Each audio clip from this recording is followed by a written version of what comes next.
السلام علیکم ورحمۃ اللہ وبرکاتہ۔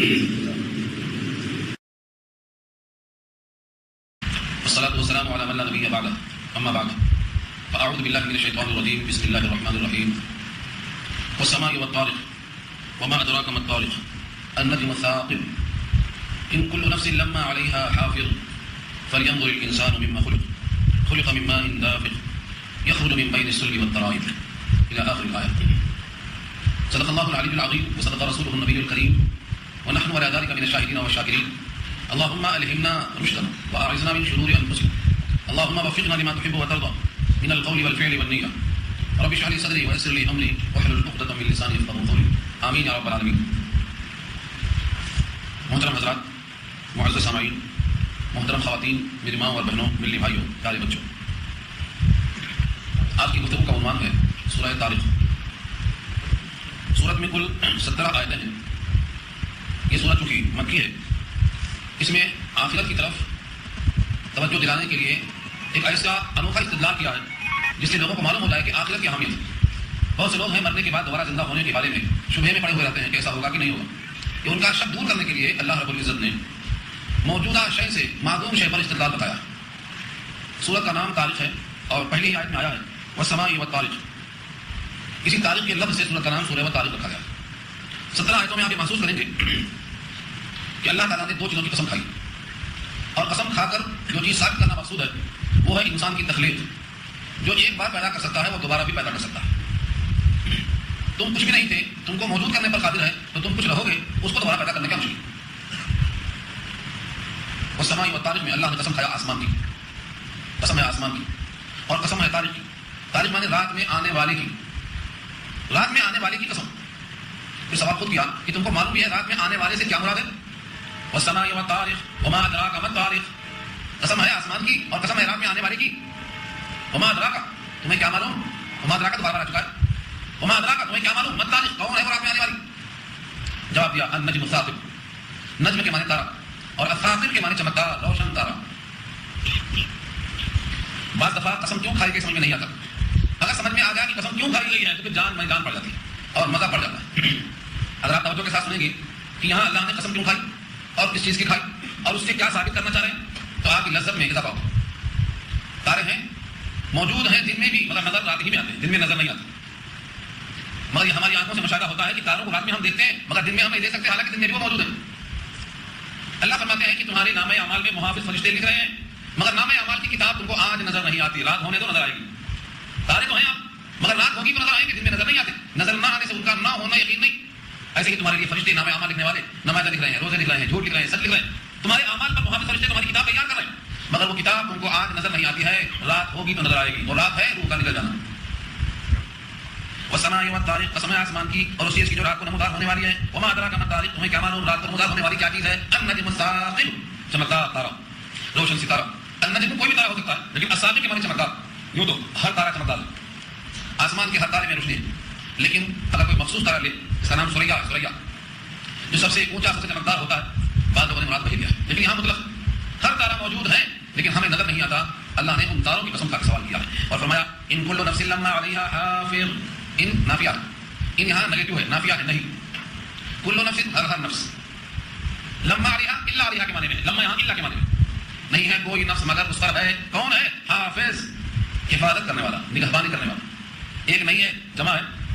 اللہ نے دوسرے مقام پر فرمایا وَإِنَّ عَلَيْكُمْ لَحَافِظِينَ كِرَامًا كَاتِبِينَ، إِنَّ عَلَيْكُمْ لَحَافِظِينَ، بے شک تمہارے اوپر ہیں حفاظت کرنے والے۔ آگے سورت آ رہی ہے کرامن کاتبین، یعنی لکھنے والے معزز فرشتے۔ تو وہاں تو جمع ہے حافظین، یہاں ہے واحد حافظ۔ حافظ کبھی کبھی محافظ کے معنی میں ہوتا ہے۔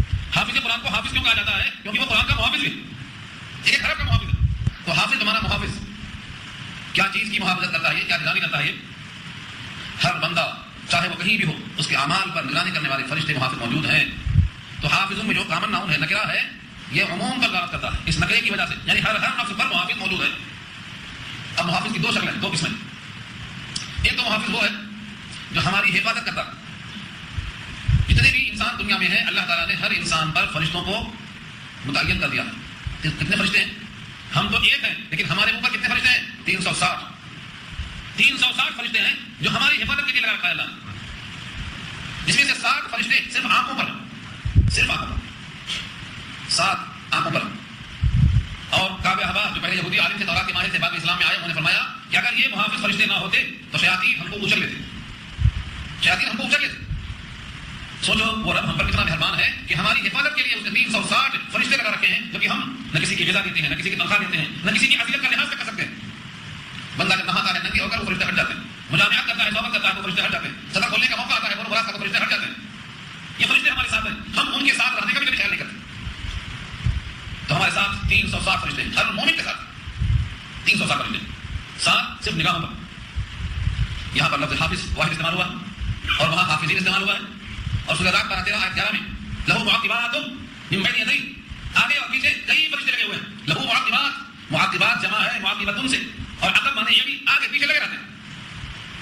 کوئی سمجھتا ہے ہم تنہا ہیں تو بہت بڑا دھوکہ ہے. مومن کبھی تنہا نہیں ہوگا، آگے اور پیچھے باڈی گارڈ ہو گئے. اسی بات سے کہا گیا ہے وقت سے پہلے نہیں مرو گے. چھت کو روک لیں گے، آسمان کو روک نہیں دے گا. یوسف علیہ السلام کو میں ڈال دیا تھا، کس نے روکا؟ ابراہیم کو آدمی کس نے روکا؟ طائف محمود کے پتھروں کو کس نے روکا؟ آج یہ جگہ نہیں. آدمی کبھی کبھی ایسے حالات سے نکلتا ہے کہ بچنے کے امکان نظر نہیں آتے، لیکن اسے بچانا ہے. 360 فرشتے. لیکن جب اللہ تعالیٰ کا حکم آ جاتا ہے کہ اس حادثے میں اس کا وقت ہو گیا تو وہ فرشتے ہٹ جاتے ہیں، خدا کے حکم سے ہٹ جاتے ہیں. تو پہلا ترجمہ ہوگا ان کل نفس الا علیہا حافظ، نہیں ہے ہر نفس کہ اس کے اوپر محافظ موجود. تو یہ حفاظت کرنے والے ہمارے جسم کی. اور بعض روایتوں میں یہ بھی آیا ہے صرف جسم کی حفاظت نہیں کرتے بلکہ ہماری روحانیت کا، ہماری نیکیوں کا بھی تحفظ کرتے اور اللہ سے دعا کرتے، یا اللہ اس کو نیک توفیق دے دے، نماز چھوڑنے نہ پائے، یا اللہ اس کو جماعت کی توفیق دے دے، یا اللہ اس کو فلاں نیکی کی توفیق دے دے. یہ فرشتے الگ ہیں، ان 360 سے الگ ہیں. ان کے بارے میں اللہ نے خود کہا ہے وَيَسْتَغْفِرُونَ لِمَنْ فِي الْأَرْضِ، وہ فرشتے استغفار کرتے ہیں ان کے لیے جو زمین میں چلتے پھرتے مومن ہیں. فرشتے استغفار کرتے ہیں تو ہماری نیکیوں پر محافظ ہیں. خاص طور سے آدمی کے کندھے پر دائیں اور بائیں جو فرشتے ہیں، بائیں والا برائی لکھتا ہے اور دائیں والا نیکیاں لکھتا ہے. لیکن حکم یہ ہے کہ جب دائیں نیکی دیکھتا ہے فوراً لکھنا شروع کر دیتا ہے، ارادہ کرتی لکھنا شروع کر دیتا ہے، ارادہ نیکی کا ارادہ نہیں لکھنا. لیکن بائیں والے کا حکم ہے ارادے پر نہیں لکھنا، جب تک گناہ نہ کر لے تب تک نہیں لکھنا، شاید توبہ کر لے، شاید بات آ جائے. تو بایاں فرشتہ گناہ ہونے کے بعد لکھتا اور دایاں فرشتہ نیکی کا ارادہ بھی لکھے گا. یہ اللہ کی طرف سے. تو جسم کی حفاظت، اعمال کی حفاظت، دعائے استغفار. مگر یہاں جو مراد ہے وہ کچھ اور ہے. یہاں سے مراد یہ ہے کہ تمہارے اعمال کی حفاظت کرتا ہے، یعنی لکھتا ہے. اور لکھا ہوا نام اعمال ہر ایک کی گردن میں لگا ہوا ہے، مگر آج نظر نہیں آتا ہے. تب وہ نکال کے کتاب کا ایسا پھینکا جائے گا اور ہر ایک کے گلے میں پہنچ جائے گا، تب نظر آئے گا. لکھتا ہر انسان لکھتا ہے. آج مغرب لکھا آپ نے، آج فجر لکھا آپ نے، آج ظہر لکھا آپ نے، آج ان آیتوں کو سن کر لکھا آپ نے. یہ آپ کا نام اعمال جو لکھا جا رہا ہے یہ فرشتہ محافظت کر رہا ہے، مگر آج نظر نہیں آتا ہے. مغرب پڑھا فرشتہ لکھا نظر نہیں آ رہا. ابھی رات نہیں ہوئی ہے، تارے رات میں نظر آئیں گے. ہماری رات کب ہوگی؟ جب زندگی کا سفر شروع ہو جائے گا. اس دنیا کا جو ہمارا موقف ہے رہنے کا یہ ختم ہو جائے گا تو نظر آئے گا. قبروں میں جانا ضروری نہیں ہے، وہ نکلتی نظر آئے گا. اللہ نے اس آیت میں پیغام دے دیا ہے، قسم ہے آسمان کی جہاں سے فرشتہ آتا ہے، جہاں سے تارے نکلتے ہیں. قسم ہے ان آسمانوں کی جہاں سے رات میں آنے والا نکلتا ہے، یعنی تارے. اور فرشتہ بھی وہیں سے آتا ہے لکھنے والا. یہ بھی رات میں نظر آتے ہیں اور وہ بھی رات میں نظر آتے ہیں. تارے اب بھی موجود ہیں، دن میں نظر نہیں آئیں گے. اعمال نامے بھی آج موجود ہیں مگر آج نظر نہیں آئیں گے. جو تاروں کو دن میں چھپا کر رات میں دکھانے پر قادر ہے، وہ نام اعمال کو آج چھپا کر کل دکھا کر سامنے لانے پر قادر ہے. ان کل نفس لما علیہا حافظ، ہر انسان پر محافظ موجود ہے. ایسا کوئی انسان نہیں ہے جس پر محافظ موجود نہیں. اسی واسطے حکم یہ ہے کہ تم اپنے اعمال کی محافظت کرو اور یہ مت سمجھو کہ تمہارا عمل یوں ہی ضائع ہو رہا ہے. تمہارا کوئی عمل ضائع نہیں ہو رہا ہے، نوٹ ہو رہا ہے. اب سوال یہ ہوتا ہے کہ کیا اللہ رب العزت اتنے انسانوں کے نام اعمال لکھ رہے ہیں اور سب کے سب نظر آئیں گے؟ یہ تو بڑی قدرت آتا ہے، تقاضۂ قدرت. کس قدر قدرت چاہیے؟ تاروں کو دیکھ کر کبھی آپ کو اندازہ ہوتا ہے اتنے تاروں کو نکالنے والا کتنا قادر ہے. انسان مرنے کے بعد دوبارہ جی کر اٹھنے پر یقین نہیں کرتا. مر گئے، تھک گئے، سڑ گئے، ختم ہو گیا سمجھتا. کیوں کہ اتنے انسان ہیں اربوں خربوں، ان کو پھر زندہ کرنا کیسے مشکل ہے، ممکن نہیں کرو. اللہ نے فرمایا تمہاری آنکھوں پر تم کو یقین ہے نہیں ہے. آنکھوں پر یقین ہے، مشاہدے کو تو مانتے ہو، دور کیوں جاتے ہو؟ تم کو ہم نے کس چیز سے پیدا کیا ہے غور کر لو. تم کو ہم نے ایک حقیر قطرے سے بنایا. ایک حقیر قطرے سے تم کو بنانا مشکل ہے یا اس ہڈی سے دوبارہ بنانا مشکل ہے؟ تم سوچو. تم کو حقیر قطرے سے ہم بناتے ہیں، تم آنکھوں سے دیکھتے ہو، تمہاری آنکھوں کا مشاہدہ ہے، کائنات تسلیم کرتی ہے. ایک قطرے سے انسان کو بنانے والا ایک ہڈی سے انسان بنانے پر کیوں قادر نہیں؟ اس آیت میں پیغام دیا اللہ نے. فَلْيَنْظُرِ الْإِنسان، چاہیے کہ غور و فکر کرے انسان. فَلْيَنْظُر کیا ہے؟ امر مجہول ہے، امر مجہول ہے. فَلْيَنْظُرِ الْإِنسان، چاہیے کہ انسان غور و فکر کرے. مِمَّا خُلِقَ، کس چیز سے پیدا کیا گیا ہے؟ بس دعوت فکر دیا اللہ نے. مما کس چیز سے خلق پیدا کیا گیا. بہت سے انسان تو جانتے بھی نہیں. بہت سے انسان سمجھتے ہیں کہ میں اس بچے کا باپ ہوں، میں نے پیدا کیا. ماں کو بھی خبر نہیں، باپ کو بھی خبر نہیں. اللہ نے کہا تم نے پیدا کیا یا ہم نے پیدا کیا؟ ذرا سوچ کے بولو، سوچ کے بولو. اب تم تخلقونہ ام نحن الخالقون، تم پیدا کرتے ہو یا ہم؟ سچی بات تو یہ ہے تم تو کچھ کیا نہیں، تم نے تو کچھ کیا نہیں. میں تھے چلے گئے. اس کھیتی کو فیضیاب کرنے والا, اس کھیتی میں قوت نمو پیدا کرنے والا, اس کھیتی میں جان ڈالنے والا, اس میں روح پھونکنے والا, اس کی تربیت کر کے آہستہ آہستہ بڑھانے والا تم تھے, یہاں تھے. انتم تخلقونہ ام نحن الخالقون. کائنات میں کوئی انسان اس میں اتر نہیں سکتا ہے کہ میں نے کچھ کیا, کچھ نہیں کیا. تو جو اللہ انسان کو حقیقی قدرے سے پیدا کر سکتا ہے, وہ دوبارہ ہڈی سے دوبارہ پیدا ہونے کے بعد پیدا کرنا کیا مشکل ہے. سورۃ قیامہ میں اللہ نے کہا بلا قادرین علی ان نسوی بنانا, ہاں کیوں نہیں, ہم قادر ہیں اس کی پوروں کو بنائیں, پور بنائیں گے. پور کا مطلب جیسا آپ کا انگوٹھا ہے, اس کے نشان ہیں, انگلیوں کے نشان ہیں, ناخون ہیں, ہم ویسا ہی بنائیں گے, فرق نہیں دیں گے. ایک پور کو دوبارہ ہم بنائیں گے. انگلیوں کے نشان میں جو ریشے ہیں ویسا دوبارہ ہم بنائیں گے. بلا قادرین علی ان نسوی بنانا. اہل عرب اپنے نسب نامے پر فخر کرتے تھے, اور بیٹا یہ باپ کا ہے نہیں ہے اس کو پہچانتے تھے نشان دیکھ کر. اسامہ نبی صلی اللہ علیہ وسلم کے گھر کی بات ہے, وہ بولے بیٹے تھے زید بن حارثہ. تو زید بن حارثہ تھے, باقی زید بن محمد کا ہے, ان کے بیٹے اسامہ ہوئے, اسامہ ابن زید.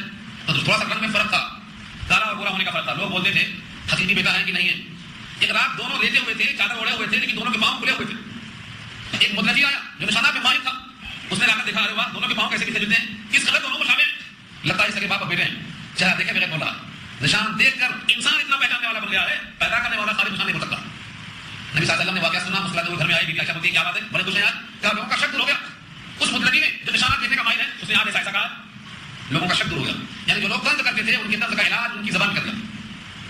مجھے بولنا یہ ہے, ہر انسان کے باپ اور بیٹے میں ان نشانات میں مماثلت رکھا ہے اللہ. جو رب اتنا قادر ہو, اس کے بارے میں یہ سوچنا کہ مرنے کے بعد دوبارہ کون کھڑا کرے گا, کیسے پیدا کرے گا. جس اللہ نے ایک مرد ہوا اور آدم سے کائنات کو بھر دیا ہے, وہی دوبارہ پھر پیدا کرنے پر قادر ہے. انسان کو چاہیے کہ غور فکر کر لے. فلینظر الانسان مما خلق, غور کر لے انسان کہ کس چیز سے پیدا کیا گیا. انسان کو نہیں معلوم, انسان سمجھتا ہے کہ کوئی چیز نہیں ہے ایسی کہ جو بتائی جا سکے. اللہ نے خود اس کا جواب دے دیا ہے, یہاں بھی جواب دیا ہے, اور بھی کئی مقام پر جواب دیا ہے. کیا جواب دیا, خلق من ماء دافق, خلق پیدا کیا گیا ہے من ماء, پانی سے. کون سا پانی ہے, دافق. دافق کہتے ہیں اچھلتا ہوا پانی, اندفاق کے معنی اچھالنا, شہوت سے جو پانی نکلتا ہے اس کو اندفاق کرنا. خلق من ماء دافق, اچھلتے ہوئے پانی سے پیدا کیا اللہ نے. یہ پانی میں اچھال, یہ کون پیدا کرتا ہے, کس کے اندر یہ قوت ہے, اور یہ پانی کہاں سے نکلتا ہے. یخرج من بین الصلب والترائب, نکلتا ہے یہ پانی, یخرج نکلتا من بین الصلب, صلب کا معنی دل کی ہڈی, والترائب سینے کی ہڈی. یہاں پر دو توجیہیں دی گئی. ایک تو مراد یہ ہے کہ پورا انسان مراد دیا ہے, کیونکہ آدمی کا وجود ایک سامنے سے پیچھے سے, پیچھے کی ہڈی کا نام دل کی ہڈی رکھا صلب, اور سامنے کا سینے کی ہڈی, ان دونوں کے بیچ سے نکلتا ہے, مطلب پورے انسان سے نکلتا ہے, پورے انسان سے نکلتا ہے. اور یہ بھی سائنسدانوں کی تحقیق ہے کہ پورا انسان جو مراد دیا ہے, حقیقت یہ ہے کہ پانی خلاصہ ہے پوری انسانیت کے وجود کا. اسی بات سے دوسری آیت پورے سورہ مومنون کی ہے, اللہ نے فرمایا ہے, اس کا نام ہے سلالۃ من طین, مٹی کا خلاصہ ہے, سارے جسم کا خلاصہ. یہاں تک کہ فرمایا یہ پانی جو نکلتا ہے سارے جسم سے نچوڑ کے نکلتا ہے, ایک ایک حصے سے. اسی لیے بچے کی آنکھ بنتی ہے اس حصے سے جو آنکھ سے آیا پانی, ہر عضو کو اللہ بناتے ہیں اس پانی کے اس حصے سے نکل گیا, یہ اللہ کی شان. اسی واسطے وضو کافی نہیں ہے, غسل واجب ہے, پورا جسم بھگانا واجب ہے, ورنہ جنابت ہے یہ پاک نہیں ہو سکتا, سارا جسم دھونا واجب ہے, فرض کیا اللہ. لکھا ہے کہ اس میں انسان کا اصل جو دماغ ہوتا ہے, دماغ زیادہ اثر انداز ہوتا ہے, اسی لیے زیادہ جمع کرنے والے کا حافظہ اور دماغ کمزور ہو جاتا ہے, ذوق دماغ کا مریض ہو جاتا ہے. دماغ اس کا اصل محرک ہوتا ہے, اور دماغ کے ذریعے سے جو کی ہڈی ہے اس میں حرام بدھی ہوتی ہے, اس کا تعلق ہوتا ہے اس کے عطائن سے, جہاں آ کے اسٹار جمع ہوتا ہے, وہاں سے پانی نکلتا ہے, اللہ بناتے ہیں. اگر یہ شکل لی جائے اس سے مراد پورا مر لیا جائے. دوسری تشریح یہ ہے کہ یہاں دو مراد ہیں, مرد اور عورت. صلب کی ہڈی سے مراد مرد کی ہڈی ہے, اور ترائب سے مراد سینے کی عورت کی ہڈی ہے. اشارہ یہ ہے کہ دونوں کا پانی مخلوط ہو کر انسان کا وجود آتا. ایک خاتون آتی ہے, نبی صلی اللہ علیہ وسلم سے سوال کرتی ہے اور فرماتی ہیں کہ انس کی والدہ ام سلیم ہے, اللہ حق بات کو ظاہر کرنے سے فرماتا نہیں ہے, میں بھی آپ سے سوال کرنا چاہتی ہوں, کیا عورت پر غسل واجب ہے؟ اگر وہ خواب احترام ہو جائے, حضور نے کہا اگر پانی دیکھ لے تو نہانا واجب ہو جائے گا. کیا عورت کو بھی پانی نکلتا ہے؟ فرمایا کہ بچہ بھی کبھی ماں کے مشابہ ہوتا ہے, کبھی باپ کے مشابہ کیسے ہوتا ہے؟ باپ کے مشابہ ہوتا ہے جب باپ کا پانی غالب آتا ہے, اور ماں کے مشابہ ہوتا ہے جب ماں کا پانی غالب آتا ہے. یہ غلبہ بھی اللہ عطا فرماتے ہیں. یہ تو ام سلیم کو جواب دیا نبی صلی اللہ علیہ وسلم نے, اور یعنی یہی سوال جواب آپ کو ملے گا. حضرت کعب احبار, حضرت عبداللہ بن سلام جو یہودیوں کے دونوں مشہور آدمی تھے, تورات کے ماہر, جب اسلام میں داخل ہوئے تو آ کے شرط کرایا نبی صلی اللہ علیہ وسلم سے کہ 3 سوال لایا ہوں, اگر تینوں کا جواب دے دیں تو میں آپ پر ایمان لیتا ہوں, کیونکہ تورات میں لکھا ہوا ان 3 کا جواب نبی ہی دے سکتا ہے. ان میں سے تینوں کا سوال جواب تو لمبی ہو جائے گی بات, لیکن اس میں سے ایک جو یہاں سنانا مقصود ہے, اور وہ یہ ہے, بتائیے کہ بچہ کبھی ماں کی شکل میں آتا ہے, کبھی باپ کی شکل میں آتا ہے, تو اس کی کیا وجہ ہے؟ حضور نے فرمایا اگر باپ کا پانی غالب آتا ہے تو باپ کی شکل میں جاتا ہے, اور ماں کا پانی غالب آتا ہے تو ماں کی شکل میں جاتا ہے. یہ حضور نے جواب دیا ہے کعب احبار کو رب العالمین. یہاں اشارہ اسی کی طرف ہے کہ وہ پانی خارج ہوتا ہے ریڑھ اور صلب کے درمیان سے, یا باپ کی صلب سے اور ماں کی چھاتی سے یہ پانی نکلتا ہے. سوچو صحیح, سارے جسم کو نچوڑ کر خلاصے کو نکالنے والا اور اس حقیقی قطرے سے انسان بنانے والا کیا اس پر قادر نہیں ہے کہ دوبارہ بنا سکے؟ جب وہ دعویٰ کرتا ہے کہ میں تم کو دوبارہ ضرور پیدا کروں گا, یہ وعدہ اللہ, اور وعدہ کیسا ہے؟ وعدہ علیہ فاعلین، ہمارے ذمہ ہے، ہم کر کے رہیں گے. فرمایا لہجہ بتا رہا ہے کہ اللہ تعالیٰ کا وعدہ ہر وعدہ پکا ہے، لیکن یہاں تو لہجہ کچھ جگہ گیا ہے وعدہ علینا، ہمارے ذمہ ہے یہ وعدہ، انا کنا فاعلین، ہم کر کے رہیں گے. ایسا جس ایمان والے کو اس کا علم ہو گیا کہ مجھے مرنے کے بعد حساب دینا ہے، بس کافی کافی تیاری میں لگ جائے گا انسان. تو دو ترجمہ ہوا، ایک تو یہ ہے کہ باپ کی سلب ہے اور ماں کی چھاتی، یا پھر دونوں سے مراد ایک انسان کا پورا وجود ہے. دونوں شکلوں میں یہ پانی وہاں سے نکلتا ہے انتفاق کے ساتھ. اس میں کچھ اور بھی باتیں ہیں بہت تشریح طلب ہیں. انتفاق کا یعنی اچھل کر پانی کا نکلنا یہ عورتوں کے ساتھ نہیں وابستہ ہے، صرف مردوں کے ساتھ وابستہ ہے، لیکن دونوں مل کر انتفاق کی شکل اختیار کرتا ہے. اللہ رب العزت نے اس طاقت کو دکھا کر فرمایا دیکھو انہو علی رجعہ لقادر، انہو بے شک وہ اس پر لوٹانے پر قادر ہے. ایک بار جو مٹی سے نطفہ بنانے پر قادر ہے اور نطفے سے انسان بنانے پر قادر ہے اور انسان کو مٹی بنانے پر قادر ہے پھر مٹی سے انسان بنانے پر قادر ہے، یہ ہے رجعی، اس کی زبان پر قادر. اس کی تفصیل کیوں سنو؟ ایک مرتبہ ہم نہیں تھے، اب ہیں. جب نہیں تھے تو وہاں سے کیسے اب ہم ہیں، یہ ترتیب کیا بتایا جاتا ہے؟ مٹی تھے اب انسان ہیں، پھر مٹی ہوں گے پھر انسان ہوں گے. کیسا مٹی تھے اور کیسا انسان ہوئے؟ تم زمین کے ذروں میں تھے، زمین کے ذروں میں تھے، مٹی میں تھے. اللہ نے اس مٹی پر پانی برسا کر گیہوں بنایا، روٹی بنایا، چاول بنایا. تم وہ مٹی کو کھاتے رہے، گیہوں سمجھ کر، چاول سمجھ کر، سیب سمجھ کر مٹی کھاتے رہے. اس کو اللہ تعالیٰ نے غذا بنایا، لذت کے ساتھ کھاتے رہے. اسی غذا سے خون بنایا، اسی خون سے انسان کا نطفہ بنایا، اسی سے انسان کا قطرہ بنایا، اسی سے انسان تیار ہوا. پھر یہ روح آئی جہاں سے وہی چلی جائے گی نکلنے کے بعد، اور یہ مٹی مٹی کے حوالے ہو جائے گی، پھر مٹی بن جائے گا. ایک بات تمہارے سامنے مٹی سے انسان بنا کر دکھا دیا، اب دوبارہ تم کہتے ہو کہ مٹی بننے کے بعد انسان کیسے بنائے گا؟ انہو علی رجعہ لقادر، وہ دوبارہ اس کو بنانے پر قادر ہے. اگر آدمی جھٹلائے نہ حقیقت کو، آنکھوں کا جھٹلائے، آنکھوں کا مشاہدہ ہے. ہم اپنی آنکھوں سے دیکھتے ہیں کہ مٹی کے اندر ملے اور آنکھوں سے دیکھتے ہیں کہ مٹی سے نکلی ہوئی غذائیں کھا رہا ہے. اس مٹی سے غذائیں کہاں سے آئیں؟ مٹی ہی کو کھا رہے ہیں. فرق یہ ہے اللہ کی رحمت ہے کہ کبھی آلو کی شکل میں ہے، کبھی مولی کی شکل میں ہے، کبھی شجر کی شکل میں ہے، کبھی رنگ برنگے پھلوں کی شکل میں ہے، مگر مٹی کھا رہے ہیں. مٹی کا جسم ہے، مٹی کی غذا ہے، مٹی سے اس کا وجود شروع ہوا. خلقہ من تراب، آدم کو مٹی سے بنایا. یہ تو فرما رہے ہیں کہ ایک بار مٹی سے بنایا تھا، مٹی میں ملا دیا، دوبارہ پھر مٹی پر ہم طاقت کا مظاہرہ کریں گے. ایک سور پھونکنے پر سب نکل کے باہر آ جائیں گے. الگ الگ بنانے کی ضرورت نہیں آئی. جس دن اللہ کی طرف سے فرشتہ سور پھونکے گا، یوم ینفخ فی الصور فتأتون افواجا، فوج میں چلے جاؤ گے، فوج چلے جاؤ گے. الگ الگ بنانے کی ضرورت نہیں آئی. جو جیسا تھا ویسا نکل کے آئے گا، بغیر کپڑوں کے، بغیر بات کرے ہوئے، بغیر ناخن کرے ہوئے، بغیر ختنہ کیے ہوئے، ویسا نکل آئے گا. اور اللہ پوچھیں گے آئے نہ تم؟ بولتے تو نہیں آئیں گے، آئے کہ نہیں آئے؟ تم دنیا میں کہا کرتے تھے ہم نہیں آئیں گے، آئے کہ نہیں آئے؟ سوال ہوگا. کاش کے قرآن ایک بات سمجھ کے پڑھ لیتے. یہ سارے سوال جواب موجود ہیں، سارے سوال جواب موجود ہیں. انسان کی فہم سے قریب تر انسان کو مخاطب بنا کر ہی بات کیا ہے اللہ نے. انہ علی رجعہ لقادر، بے شک وہ اس کی زبان پر قادر ہے. یوم تبلی السرائر، یوم کے معنی جس دن، اور تبلا جانچے جائیں گے. برائے اردو میں استعمال ہے، آزمائش میں ڈالنا، جانچنا پرکھنا. کیا جاتا جائے گا؟ دنیا میں انسان جانچے جاتے ہیں، وفادار ہے کہ غدار ہے، ماہر ہے کہ بیوقوف ہے، جانچے جاتے ہیں. لیکن اللہ فرماتے ہیں کیا جاتے ہیں یہاں؟ السرائر. سرائر جمع ہے، سر سے بنا ہے، بھید، دل کے راز جانے جائیں گے. اس کے دل میں کتنا توحید تھی، اس کے دل میں ہماری کتنا عظمت تھی، اس کے دل میں قرآن سے کتنا محبت تھی. اسرائیل بھید اور راز جانے جائیں گے. اللہ رب العزت سب کی قریب کھول دیں گے. کبھی کبھی وہ گناہ جو انسان کر کے بھول جاتا ہے، جو سمجھتا ہے کہ کسی کی نگاہ میں نہیں آیا، زبان سے نکلے ہوئے ایسے کلمات کسی نے سنا نہیں، ایسی ایسی حرکتیں کوئی جانتا نہیں، اللہ فرماتے ہیں ہم سارے راز نکال کے باہر کر دیں گے. تم اسرائیل راز جانچے جائیں گے، بھید جانچے جائیں گے. محبت تھی اللہ رسول سے یا کفر تھا، زبانی جمع خرچ تھا حقیقت تھی، وفادار تھے یا غدار تھے، مجاہد تھے کہ مجاہد تھے، دل میں کتنا محبت تھی اللہ کی، صاف نہ جائے گا. تم اسرائیل بھید منہ کھولا جائے گا، نکال کے باہر رکھا جائے گا. یہی بات کی شاہ چکی ہے. حسرا ما فی الصدور، جو سینوں میں ہے نکال کے باہر رکھا جائے گا.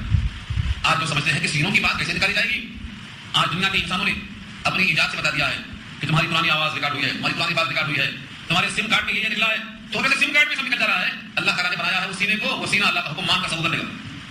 ہم ہی نہیں جانتے سینے کے بارے میں، ہم نے بنایا اس کو، ہماری کمپنی کا مال ہم نہیں جانتے. ساری کائنات کے لوگ سمجھتے ہیں میرا سینہ ہے، میرا راز ہے، کسی کو کیسے معلوم ہو سکتا ہے؟ اللہ فرماتے ہیں کمپنی سے بن کے گیا تھا، اس میں ہم نے فٹ کر دیا، ہماری کمپنی کا مال ہے. ہاں سورہ ملک 29 میں الا یعلم من خلق، کیا کسی کو نہیں خبر سے پیدا کیا اس کو؟ ہم نے اس دل میں رکھ دیا ہے اس میں کیا کیا چھپا ہے. ہم اس کو ظاہر کریں گے، دلوں سے راز باہر کیے جائیں گے. ہر انسان حیران پریشان سمجھے گا، چھوٹا گناہ، بڑا گناہ، صغیرہ کبیرہ، اچھا برا سب نظر آئے گا. اور اس وقت انسان چاہے گا کہ اس کو دبا دیں. دنیا میں دبا دیا کرتا، جیسے قتل کر دیا دبا دیا، زنا کر کے چھپا دیا، کسی کو مروا دیا اور آگے باہر سے نبی کا مظاہرہ کر دیا. اللہ فرماتے ہیں اس دن سارے راز کو ہم باہر کر دیں گے اور دبانے کی طاقت سلب کر دیں گے. فما لہو من قوت ولا ناصر، فما لہو نہیں ہوگا اس کے لیے من قوت کسی قسم کی کوئی قوت. قوت میں دو زیر ہے، یہ تنوین ہے، یہ تنوین تنقید کے واسطے ہے، کسی قسم کی کوئی قوت ذرہ برابر نہیں ہوگی. یہاں تک کہ نگاہ اٹھا کر دیکھنے پر قادر نہیں ہوگا، نگاہیں نہیں اٹھے گی، گردن نہیں اٹھے گی، آواز نہیں نکلے گی. اللہ فرماتے ہیں سورہ طٰہٰ 16 میں وخشعت الاصوات للرحمن فلا تسمع الا همسا، رحمان کے آگے لوگوں کی آوازیں ایسی بست ہو جائیں گی کہ کوئی آواز نہیں آئے گی. صرف پیر زمین پر رکھے جاتے ہیں بغیر جھکا پہنے، وہ ہمسا ہے، پاؤں کے لگنے کی آہستہ والی آواز آئے گی. بس چپکے چپکے سے پاؤں رکھ اٹھاتے ہیں، وہ ہمسا ہے، چھوٹی آواز، اور کوئی آواز نہیں آئے گی، کوئی بات نہیں کرے گا، کوئی کلام نہیں کرے گا. سب کی نگاہیں نیچی ہوں گی. فما لہو من قوہ، کوئی قوت نہیں، ولا ناصر، اور نہ کوئی نصرت کرنے والا، مدد کرنے والا، رحم کھانے والا، ترس کھانے والا، کسی قسم کی کوئی نصرت نہیں رہے گی. یہ اللہ نے واضح کر دیا کہ دیکھو آج تمہاری طاقت ہے صحیح استعمال کر لو، آج تمہاری قوت ہے صحیح استعمال کر لو، دل میں جو راز ہیں غیر اللہ کی محبت کو نکال کر اللہ کی محبت کو بٹھا لو، ورنہ اوپر سے محبت کا اظہار کارگر نہ ہوگا، ہم دلوں کے راز کو باہر نکال کے رکھ دیں گے۔ بندہ اس چیز کو سرسری سمجھتا ہے، جو چیز مشاہدے میں آتی ہے آنکھوں سے دیکھ لیتا ہے اس کو مان لیتا ہے، جو نظر نہ آئے اس کو نہیں مانتا۔ تو اللہ نے تاروں کی مثال دے کر اعمال نامے کو بتایا، ایک محسوس کو سامنے رکھ کر غیر محسوس کا مشاہدہ کروایا۔ اب ایک مثال اور دیا اللہ نے، والسماء ذات الرجع والارض ذات الصدع، یہاں بھی قسم کھایا اللہ نے، وہاں بھی قسم آسمان کی مطلق، یہاں ایک صفت کے ساتھ، والسماء قسم ہے آسمان کی، ذات الرجع، رجع کے معنی آتے ہیں لوٹنا، رجع کے معنی لوٹنا، لوٹنے والا آسمان، کیا مطلب ہوا؟ ایک بار بارش ہوئی چلی گئی، پھر آئی بارش پھر چلی گئی، بار بار پیدر میں بارش ہوتی ہے، یہ ایسا آسمان ہے کہ پیدر میں بارش ہوتی ہے، ایک بار ہوئی بادل چلے گئے، پھر بادل آئے، پھر بارش ہوئی، پھر چلے گئے، یہ پیدر میں جو بارش ہوتی ہے یہ ہے ذات الرجع، قسم ہے اس آسمان کی جو پیدر میں بارش ہو رہا۔ کیوں تشبیہ ہے ذات الرجع کی؟ ایک صفت اور بتایا ہے اللہ نے، عام طور سے لوگ جب تک میں جاتے ہیں سائنسی لحاظ سے سوچتے ہیں تو آسمان سے بارش جو ہوتی ہے یہ کہاں سے ہوتی ہے؟ بادل نچوڑتے ہیں اللہ، وہ بادل کہاں سے بنتے ہیں؟ سمندروں کے جو بخارات ہوتے ہیں یہ بادل کی شکل میں جاتے ہیں، سمندروں کا پانی کھارا ہوتا ہے لیکن جب بادل بنتا ہے تو اس میں فلٹر ہو کے میٹھا پانی برستا، تو پانی پھر کہاں گرا واپس آ کے زمین پہ، زمین سے اٹھ کر آسمان پہ بادل کی شکل میں گیا اور نچوڑ کر پھر زمین پر آیا، تو قسم ہے آسمان کی جو لوٹانے والا ہے یہیں سے پانی گیا یہیں واپس آیا، پانی پیتے یہی ڈالتے پھر پانی واپس آتا، پانی پیتے پیشاب کرتے زمین میں جاتا پھر واپس آتا، بخارات بن کے واپس آتا۔ تو آسمان میں اللہ نے قوت رکھی ہے کہ وہ ذات الرجع پائے در پہ برسانے والا ہے، زمین سے بخارات اٹھتے ہیں، بادل بنتے ہیں، پانی برستا ہے پھر زمین پہ جاتا ہے، اور جس زمین کے اوپر آپ بیٹھے ہوئے ہیں اس کی صفت کیا ہے؟ والارض ذات الصدع، اور قسم ہے زمین کی جو پھٹ جاتی ہے، ذات مانے والی اور صدع کے مانے پھٹنا اور پھٹ ڈالنا، جب ایک باریک کومپل زمین سے نکلنا چاہتی ہے تو یہ سب زمین پھٹ جاتی ہے، کس کے حکم سے پھٹتی ہے؟ وہ نازک کومپل میں اتنی طاقت نہیں ہے کہ زمین کو پھاڑ دے، لیکن وہ کومپل کو نکالنے والا حکم دیتا ہے، یہ زمین کے حکم سے پھٹ جاتی ہے۔ انسانوں کو فکر کی دعوت دی گئی ہے، جس زمین سے تم غذائیں حاصل کرتے ہو وہ زمین باریک کومل کے لیے پھٹنے کو تیار ہے، تم رب کریم کے کلام کو سن کر تمہارے دل میں کسی قسم کی کوئی خشیت اور خوف اور تقوی پیدا نہیں ہوتا۔ یہ تفصیل پانی کہاں سے آتا؟ آسمان سے آتا، کہاں برستا؟ زمین پر، جو زمین قابل ہوتی ہے پانی کو جذب کر کے پیدا ہوتی ہے، یہ قرآن بھی آسمان سے آتا ہے اور دلوں پہ اترتا ہے، جو دل جتنا زیادہ قابل ہوتا ہے اس سے استفادہ کر لیتا ہے۔ پانی برسنے والے کو تشبیہ دیا اللہ نے، بادل کی تشبیہ دیا اللہ نے قرآن کے ذریعے سے، قرآن نبی سب کو سناتے تھے، لیکن آدمی تین قسم کے ہوتے تھے، یہ زمین تین قسم کی ہوتی ہے، ایک زمین جو بنجر کتنا ہی پانی برسا تو کچھ نہیں پیدا ہوتا، یہ بنجر زمین پر قرآن کتنا ہی پیش کر تو اثر نہیں ہوگا۔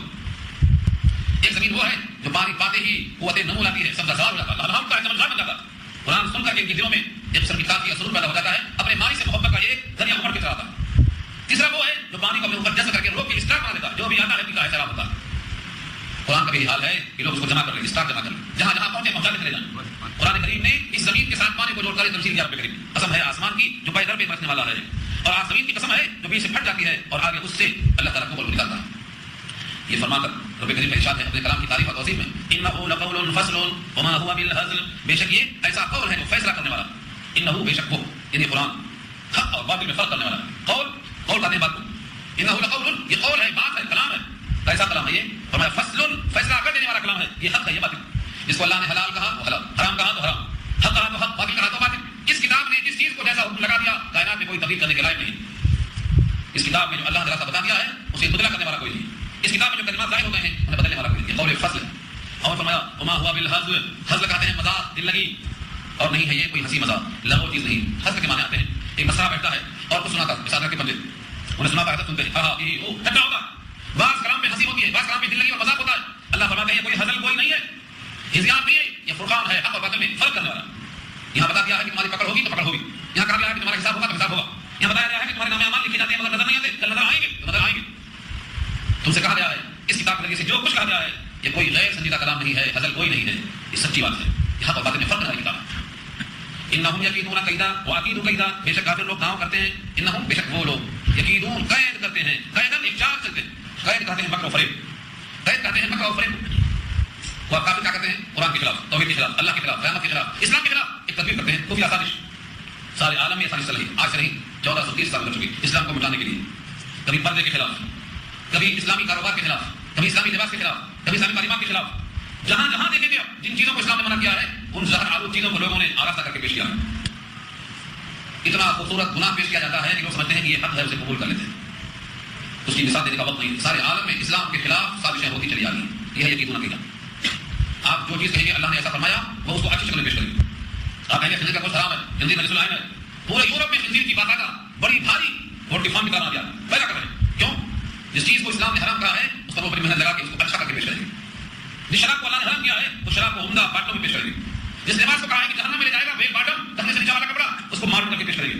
جس کڑی کو کہا ہے کڑی نہیں ہے حضرت عیسیٰ کو خود بچانے کی علامت ہے یہ ان کا عقیدہ ہے بڑے شوق سے پہنے گے. کہا ہے تمہارے واسطے ریشم حرام ہے ریشم کے لباس عمدہ سے عمدہ پہنے کریں گے. تمہارے واسطے سود حرام ہے سود کا اتنا جال پھیلائیں گے کوئی بچنے کو ممکن نہیں. ہر وہ چیز جو اسلام کے خلاف ہے اس کو لوگ اپنی محنت کا موضوع بناتے ہیں. یہ ہے انہم یقینون کہا وہ قید کریں گے تمہیں سود کھلائیں گے تمہیں حرام کھلائیں گے تمہارے لباس اسلامی نہیں رکھنے دیں گے تمہارا عقیدہ چھیننا چاہیں گے سلیم کی نام مارنے لگیں گے. سب کوشش کریں گے لیکن سنو وہ عقید قیدا میں بھی تدبیر کرتا ہوں وہ عقید میں بھی تدبیر کرتا ہوں خفیہ ثابت میری بھی ہے. زمین میری آسمان میرا حکم میرا چلتا اس کائنات کے نگہبان میرے فرشتے ہیں. میں جب چاہوں گا اس کائنات کو کس طرح بچاؤں گا پڑوں گا. یہ تو مہلت ہے. لہذا آئے نبی صلی اللہ علیہ وسلم آپ جلدی مت کیجیے. فمہل الکافرین کافروں کو تھوڑا مہلت دیجیے. امہلہم رویدا تھوڑی سی ڈھیل دیجیے میں تو دیکھ لوں. امہلہم آپ ان کو تھوڑی سی مہلت دیجیے. رویدا کے معنی بہت تھوڑے دن جلدی مت کیجیے. ہر آدمی چاہتا ہے ہر مظلوم چاہتا ہے کہ میرے ظالم کو میرے سامنے گولی ماری جائے. انسان چاہتا ہے کہ زمین پر مسلمانوں پر ظلم ہوا ہے. سید الانبیاء کا بائیکاٹ ہوا ہے مکے میں 3 سال کھانا پینا بند کیا ہے مکہ المکرمہ میں. 3 سال تک حضور کے ساتھ پتے کھائے ہیں. ایک دن نہیں بولا ہوں ایک سال نہیں بولا ہوں 3 سال پتے کھائے کھا کے دکھاؤ یہ لوگ پتا دل میں کیا غیظ و غضب تھا کہ آنکھوں کے سامنے کو کھینچا جائے تاکہ سمجھ میں آ جائے کہ محمد کا کیا ہوتا ہے. اللہ رب العزت نے فرمایا تھوڑے دنوں کی بات ہے ان کو ہم نے مہلت دی ہے. ان کے خلاف تدبیریں ہماری پیچھے ہوئی ہیں. یہ زمین اور آسمان میرا گھر ہے میرے گھر میں ان کا حکم نہیں چلنے والا. آپ اپنے گھر میں کسی غیر کا حکم برداشت نہیں کرتے. یہ تو قادر مطلق کا گھر ہے زمین و آسمان اس کی ملکیت ہے اس میں کفر کا حق چلے گا.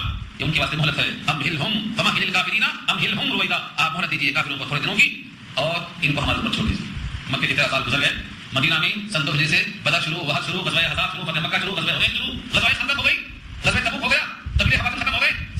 ساری کائنات میں اب یہ سیلاب چلتا گیا. اسلامی معلومات بڑھتی گئی توحید دلوں میں پھیلتی گئی. سارے عالم میں کوئی روک لگانے والا پیدا نہیں ہوا. اللہ رب العزت نے ان کی زمین کو تنگ کر دیا اور ایک سورما مارے گئے جتنے مجرم تھے سب جھکا کھڑے ہو گئے. اللہ نے اس مہلت کو پورا کر دیا اور مکے کو فتح کر کے ہمیشہ کے واسطے اسلام کا مرکز بنا دیا. یہ وعدہ ہے اللہ کا کہ دنیا سے گزرنے کے بعد محشر کے میدان میں حوض کوثر پر تمہاری کثرت پر تم خود فخر کریں گے. تمہارے امتی سب سے پہلے چاند سے فیضیاب ہوں گے اور اللہ کے گھر میں داخل ہو کر فیضیاب ہوں گے. یہ وعدہ اللہ کا ہے. تھوڑی سی تم مہلت دے. ان کے واسطے دنیا کی سب کچھ ہے. کافروں کی دنیا میں چلنے پھرنے سے اور دنیا کی بغاوت سے تم کو دھوکہ نہ ہو. لا یغرنک تم کو دھوکے میں پڑنے کی ضرورت نہیں. یہ کتنا ہی طاقتور ہو جائے مگر یہ مخلوق ہے خالق ہمارے ساتھ ہے اور مخلوق کے مقابل میں خالق کو لانا یہ اپنے لیے باعث شرم ہے. اللہ کا ایک حکم ہو جائے تو ساری انتہا بجھ گیا. بڑے بڑے شہر بجھ گئے ایک آواز میں نکل گئے. اس کائنات کے لوگ اللہ کے سامنے کیا مقابلہ کریں گے. اللہ نے ان کو مہلت دی ہے. آپ بھی مہلت دے کر دیکھیے. جن کو توفیق ہوگی وہ قبول کر لیں گے ورنہ خود جہنم کا ایندھن بن جائیں گے. لیکن ہاں آپ ان کے اوپر اپنی محنت جاری رکھیے اپنا پیغام ان کو پہنچاتے رہیے. اب خلاصہ کیا ہوا سورت کا 2 خلاصہ. دن کے تارے ہیں مگر رات میں نظر آتے. آج بھی آپ کے اعمال تیار ہیں لیکن مرنے کے بعد نظر آتے. اور دوسری چیز یہ ہے کہ جو اللہ مٹی سے انسان بنانے پر قادر ہے اور دوبارہ مٹی بنانا ہے پھر مٹی بنا کر انسان بنانے پر قادر ہے. شک کرنے کی کوئی گنجائش نہیں. دلوں کے راز نکال کر جانے جائیں گے. دل میں اللہ کی محبت ہے جزا ملے گی. اللہ کی غیب کی عظمت ہے تو سزا ملے گی. اور فرمایا یہ کلام الہی ہے قول فیصل ہے. اس کے ایک قانون کو فالو کرو. یہ بھی ہنسی مذاق نہیں ہے اور جو اس کا مذاق کرے گا اور کا عمل کرے گا اس کو اس کے ہاتھ پر چھوڑ دو. اللہ اس کا خالق اس کو دیکھے. اللہ تعالیٰ ہم سب کو عمل کرنا آسان فرمائے. باخر دعوانا الحمدللہ رب العالمین. 7:45 ہو رہے ہیں.